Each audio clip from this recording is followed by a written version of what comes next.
au lendemain de la guerre, il y a deux façons d'exploiter le cinéma qui sont encore valables aujourd'hui. Soit vous exploitez le cinéma de manière commerciale, avec donc, le CNC qui se crée en 1946, un billet de cinéma, un ticket qui a été mis, hein, un box-office, on recense le nombre d'entrées et voilà, on sait si un film a marché ou n'a pas marché. Soit vous avez une exploitation de type non commercial, c'est-à-dire ciné-club, festival, cinémathèque. Voilà.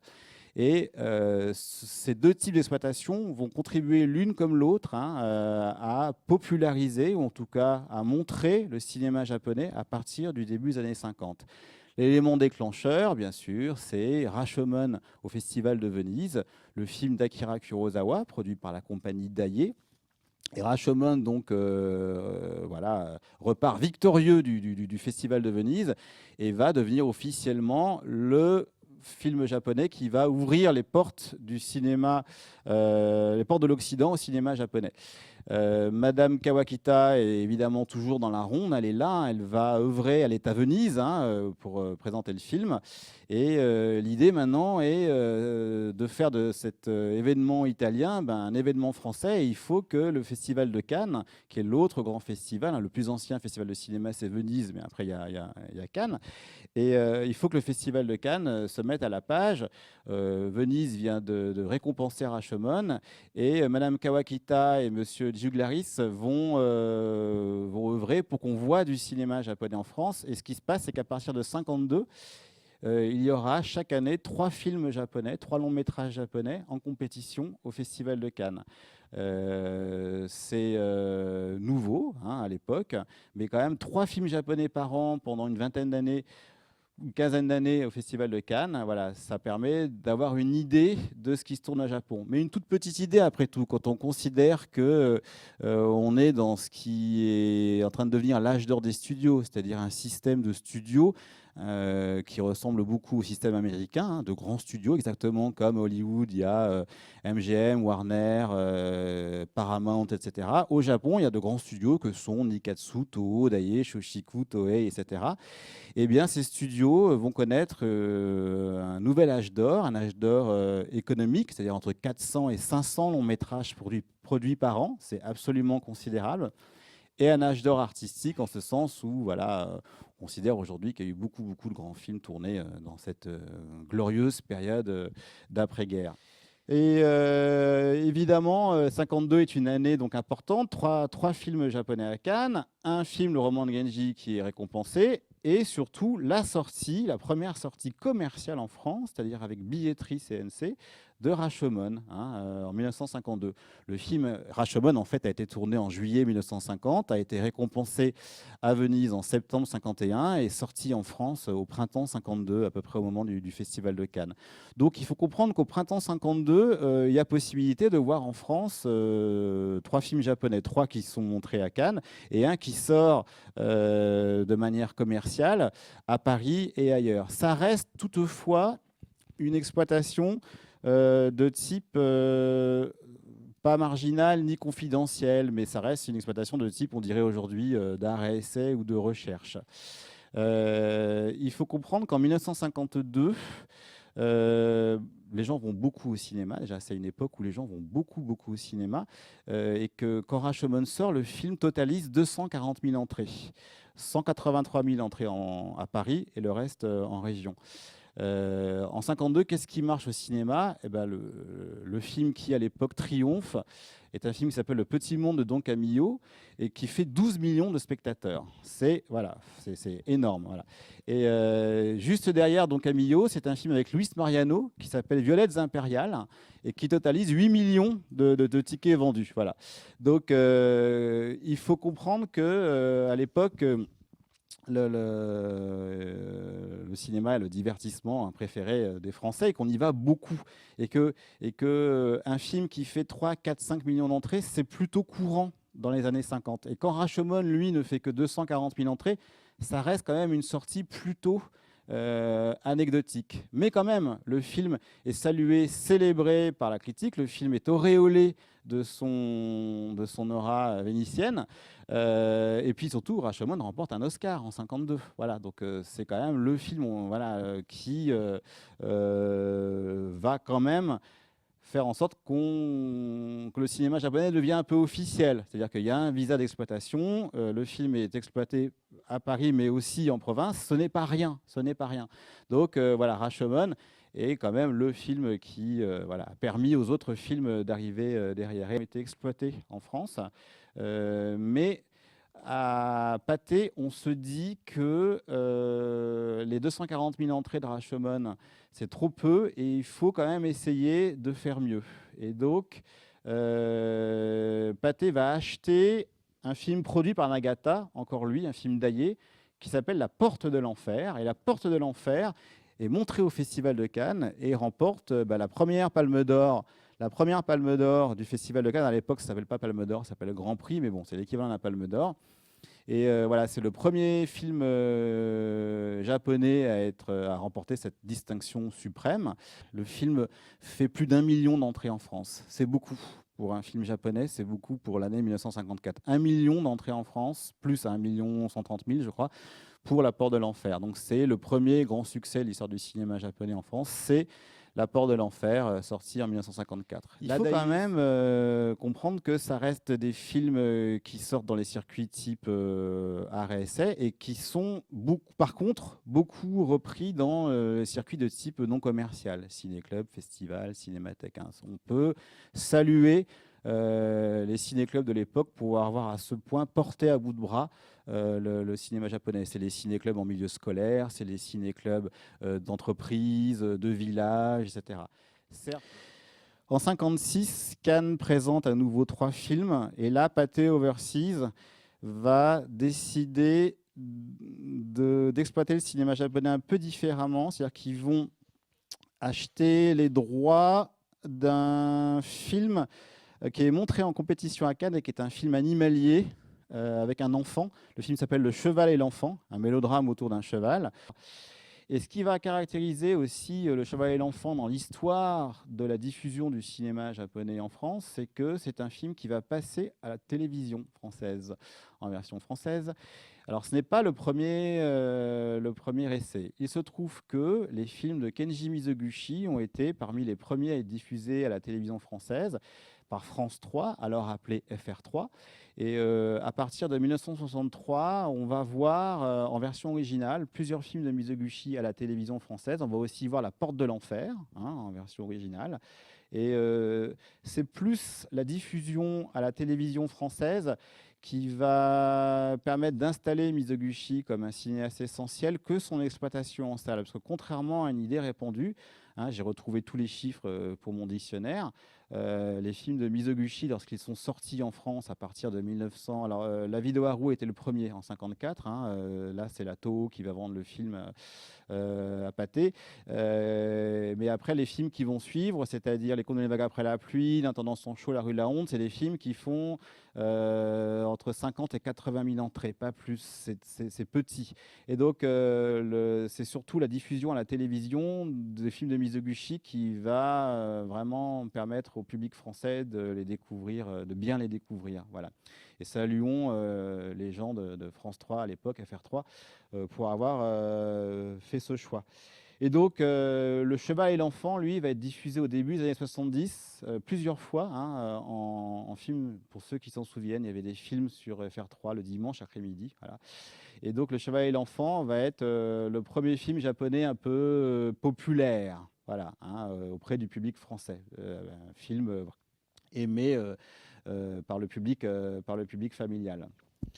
Kurosawa, lui, rappelez-vous par qui le cinéma japonais est arrivé en France, n'est pas en reste. Et évidemment, il y a son grand film Les 7 samouraïs qui va sortir en France.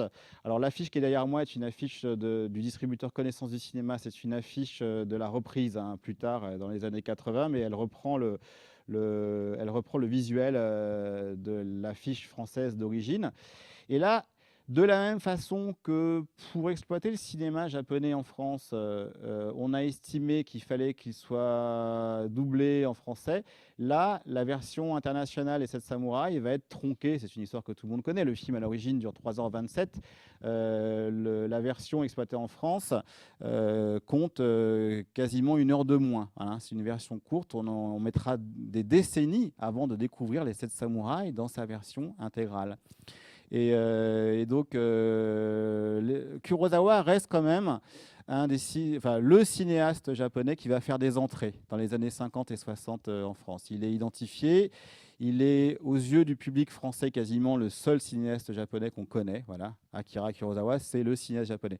Mizoguchi, lui, est plutôt célébré par une certaine presse, mais les entrées sont beaucoup moins au rendez-vous que pour les films de Kurosawa. Et donc Kurosawa peut s'honorer d'être un cinéaste qui a été découvert, aimé, célébré de son vivant. Ce qui a été moins le cas pour Mizoguchi, un peu quand même, parce que Mizoguchi a quand même fait le voyage à Venise. Il y est allé une fois et ses films ont remporté plusieurs prix. Et Ozu, non. Ozu ne sera découvert que très tardivement.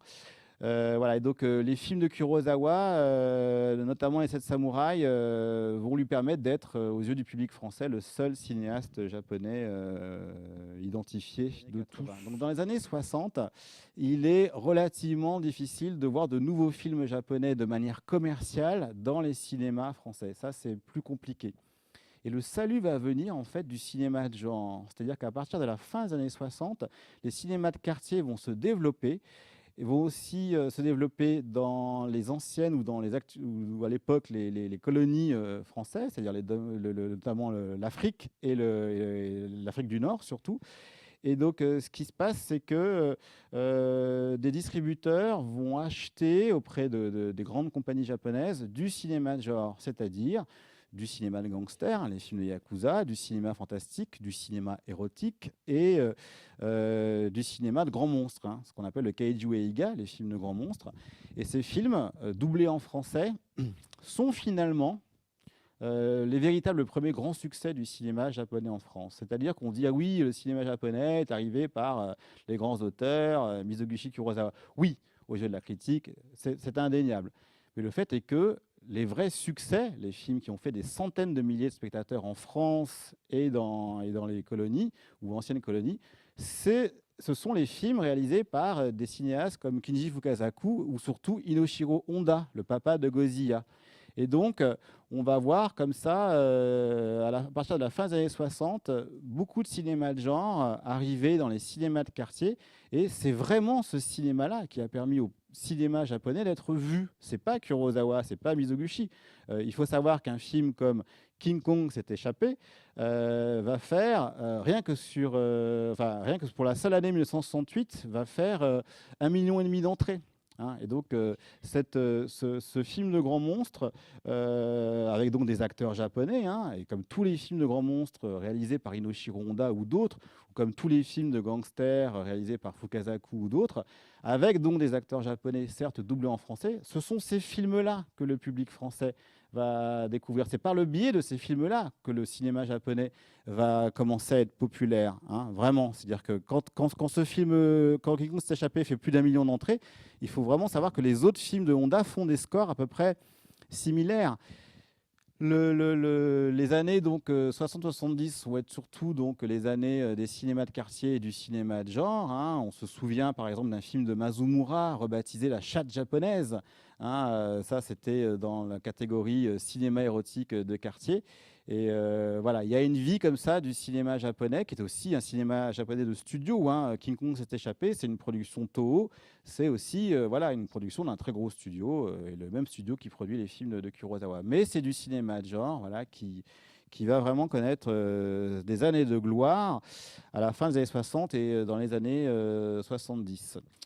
Mais à part ça, c'est un peu compliqué. C'est-à-dire que je suis allé voir la liste des visas d'exploitation des films qui ont été achetés par les distributeurs français.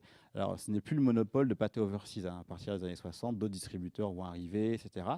Mais il se trouve que il y a assez peu de films japonais qui sont arrivés jusqu'à nous, qui ont été par les festivals, oui, mais exploité de manière commerciale dans les salles françaises.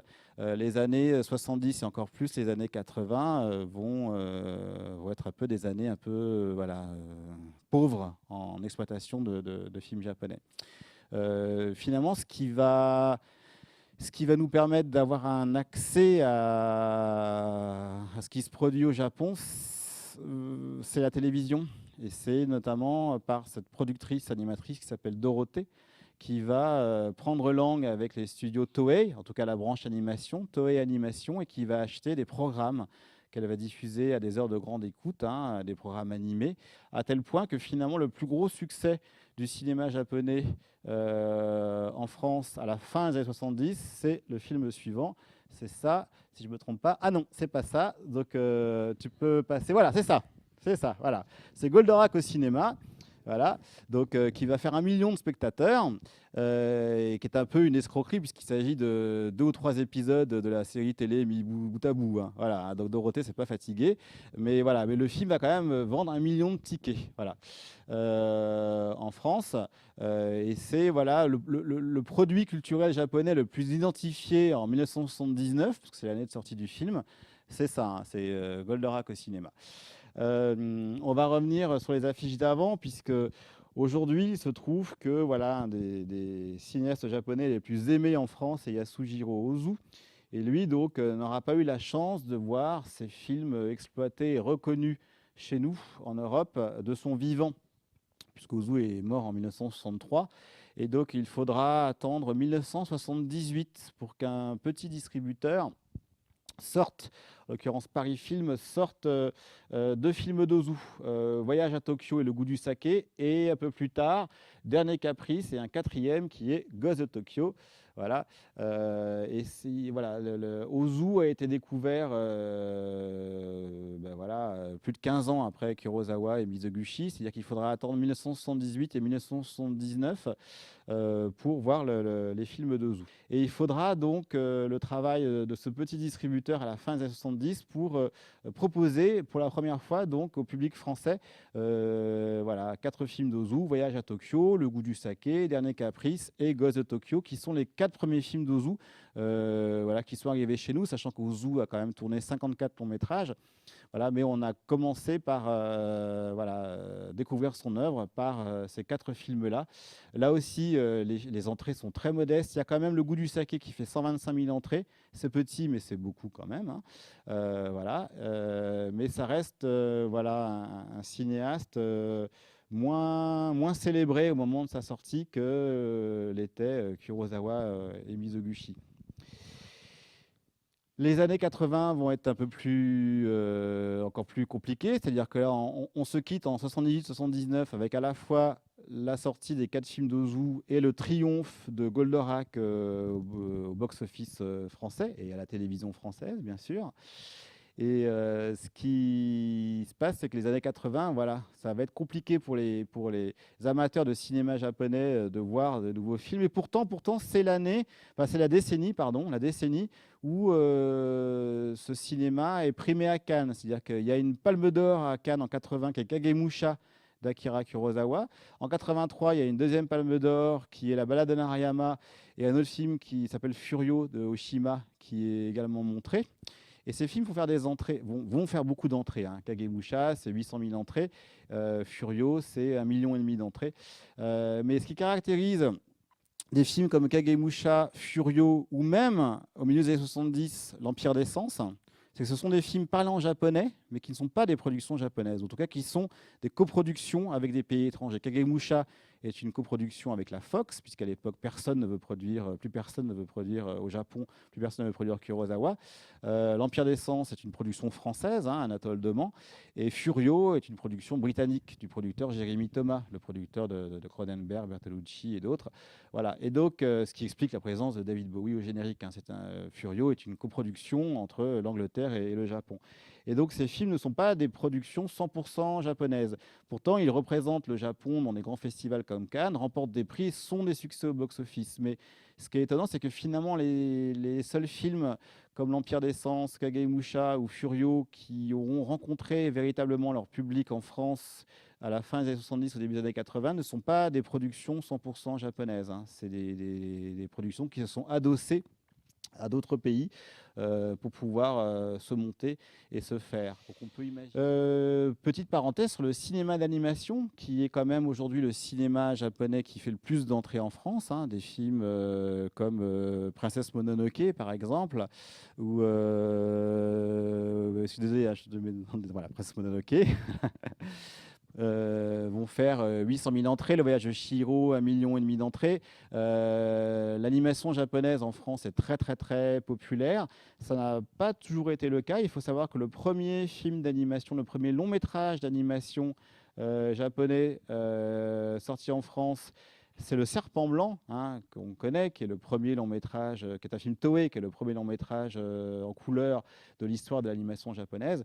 Et lorsque Le Serpent Blanc, qui est un film tourné en 1958, sort en 1962 en France, il fait 16 000 entrées. Autant dire rien, hein. C'est-à-dire qu'à l'époque, l'animation, le cinéma d'animation, en France et dans le reste du monde, c'est Walt Disney. C'est personne d'autre, hein, c'est Walt Disney. Il y a quelques cinéastes français, on le sait, mais voilà, celui qui règne, c'est Walt Disney. Et quand Le Serpent Blanc sort en 62, voilà, ça passe à peu près inaperçu.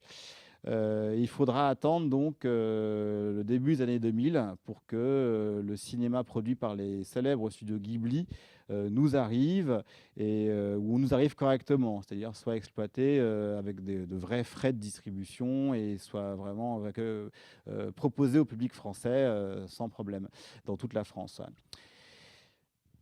Donc années 80 un peu difficile, et puis c'est là où la société que je représente aujourd'hui entre en scène, puisque en 1991 donc j'intègre la société Live, qui s'est créée avec cette idée que on pouvait exploiter du cinéma japonais classique en France, puisqu'on n'avait quasiment rien vu. C'est-à-dire qu'on a vu les quelques films que je vous ai évoqués, on a vu la dizaine de films exploités dans les années 50, quelques Kurosawa et quelques Mizoguchi dans les années 60.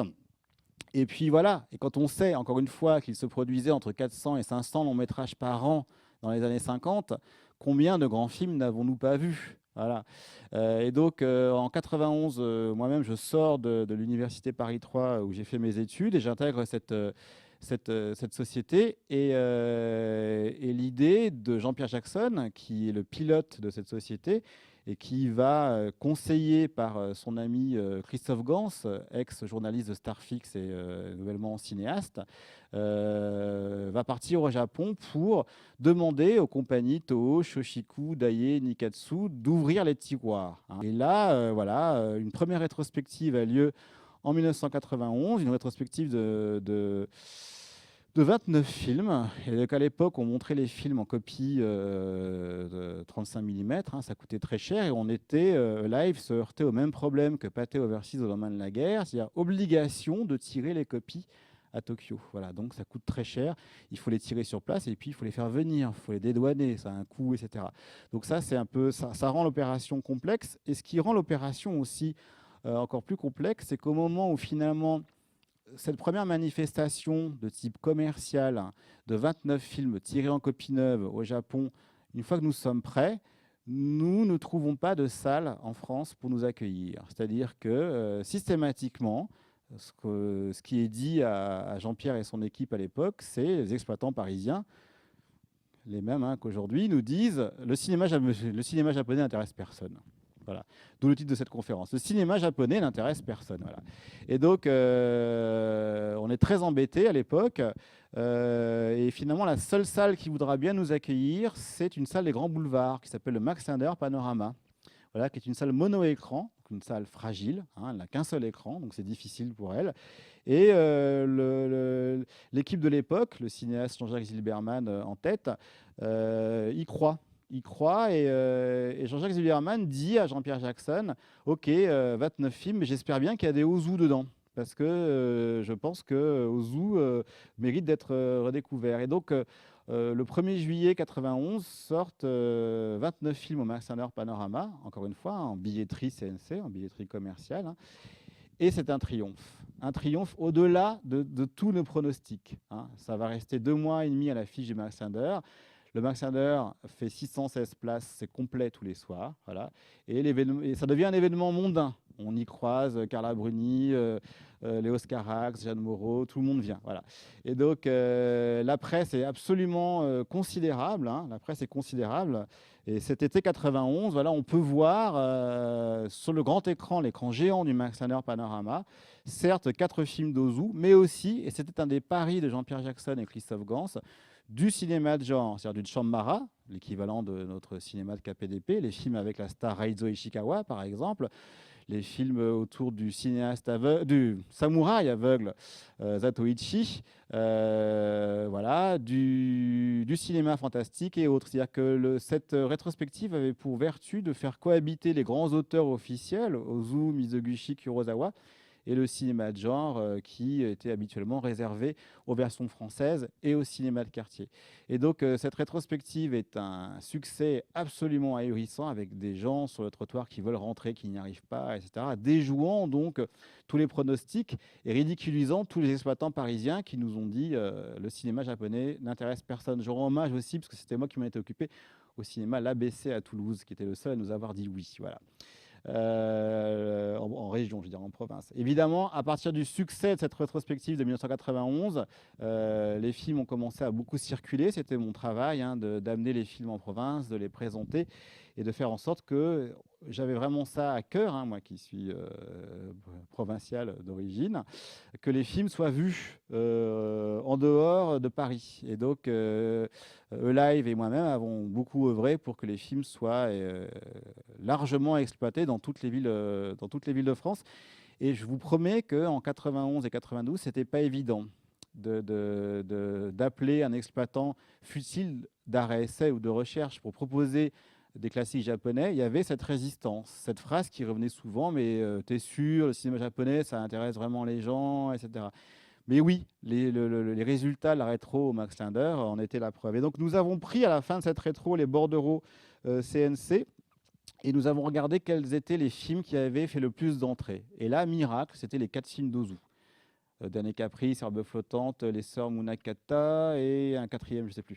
Et donc, et nous avons décidé donc que la rétro suivante, nous avons attendu 1 an avant de faire une deuxième rétro, serait entièrement consacrée à Ozu et serait bien sûr présenté à ceux qui avaient cru en nous dès le début, en l'occurrence le Max Linder Panorama. Et donc sort l'été 92 une rétrospective qui s'appelle Le Japon fait son cinéma bis, en l'occurrence deuxième partie, donc en l'occurrence Ozu. Voilà, c'est cette affiche-là, spécial Ozu, 14 films en copie neuve. Voilà, avec le soutien de Télérama, il y a le logo de la société Eulive en bas, le soutien de la FNAC, etc. Donc cette rétrospective au Zoo, là aussi, fait un score très, très, très, très impressionnant. Hein. On a une presse aussi incroyable, vraiment. Et ça va permettre à la société de Live de s'installer comme principal distributeur du cinéma japonais classique en France. Et pendant 12 ans, Live va sortir sous forme de rétrospective consacrée essentiellement à des auteurs. Cette idée que voilà, on va maintenant présenter le cinéma japonais par le prisme de ses auteurs. Et puis, à partir de là, eh bien, évidemment, d'autres distributeurs sont arrivés. Il y a eu un événement important qui a été l'ouverture en 1997 de la Maison de la Culture du Japon à Paris, située quai Branly. Et nous recevrons dans quelques instants Fabrice Arduini. Et donc, ça a été un moment important dans l'histoire de la diffusion, cette fois-ci de type non commercial, du cinéma japonais en France. Et puis, d'autres distributeurs, évidemment, ont pris le relais, comme Carlotta Film, qui a sorti beaucoup de classiques japonais en prenant un peu la relève de Live, et qui a notamment exhumé un film très rare d'Ozu, qui s'appelle Il était un père, voilà, film inédit de Ozu, présenté à Cannes Classique en 2005. Voilà, et puisque, je le répète, le cinéma japonais classique est, me semble-t-il, inépuisable. Il y a tellement de films qu'on n'a pas encore vus. Alors évidemment, le travail de la Maison de la Culture du Japon à Paris permet de rattraper beaucoup de choses. Ça, c'est bien. Mais pour ce qui est de l'accès des films en en DVD ou de manière commerciale dans toute la France, ça c'est plus compliqué. Et Carlotta, donc, régulièrement exhume comme ça des films rares qu'ils vont restaurer et sortir en salle ou en DVD. Donc voilà, le travail initié par Live au début des années 90 se perpétue avec Carlotta Film, mais aussi avec des éditeurs et distributeurs comme Wildside, hein, qui fait de somptueuses collections en DVD consacrées au cinéma de genre. Hein. Alors là, je ne fais pas de la publicité parce que je ne connais pas ces gens-là, hein, mais en tout cas, le travail est absolument admirable. Ce qui me fait dire qu'aujourd'hui, en 2016, j'ose penser que finalement, on peut à peu près tout voir. C'est-à-dire que pour qui sait utiliser Internet et pour qui a un lecteur DVD, aujourd'hui, le cinéma japonais dit classique est relativement accessible. C'est-à-dire dans la limite de ce qui a survécu, évidemment, parce que vous savez que beaucoup de films sont réputés perdus et qu'on ne les reverra sans doute jamais. Néanmoins, voilà, une des grandes joies de 2016, c'est qu'aujourd'hui, l'accès au cinéma japonais classique est plutôt facile et surtout le cinéma japonais est populaire. C'est-à-dire que, imaginez quand même que Les Contes de la Vague après la pluie a longtemps été au programme du bac, hein, pour ceux qui passent le bac avec l'option cinéma. Que Bonjour de Ozu est montré à des quarts entiers de collégiens chaque année dans le cadre de dispositifs, hein, voilà, collège au cinéma, que des films comme Ghost de Tokyo aussi sont montrés à tous nos écoliers en France. Ça, c'est assez miraculeux de se dire qu'aujourd'hui, Bonjour, Ghost de Tokyo, mais aussi Rashomon, Les Contes de la Lune Vague et d'autres films de la grande période classique au Japon sont d'une part accessibles, mais d'autre part, et ça c'est voilà, c'est assez une des joies d'être voilà, en France et de pouvoir bénéficier de ça quand on est à l'école, c'est voilà, un écolier ou un collégien qui vit en France aujourd'hui aura l'occasion d'aller voir sur grand écran Ozu, Mizoguchi ou Kurosawa. C'est assez, on peut s'en réjouir. Voilà. Il y a encore 20 ans, c'était inimaginable. Aujourd'hui, c'est un fait et on peut s'en réjouir. Voilà. Je vous remercie de m'avoir écouté.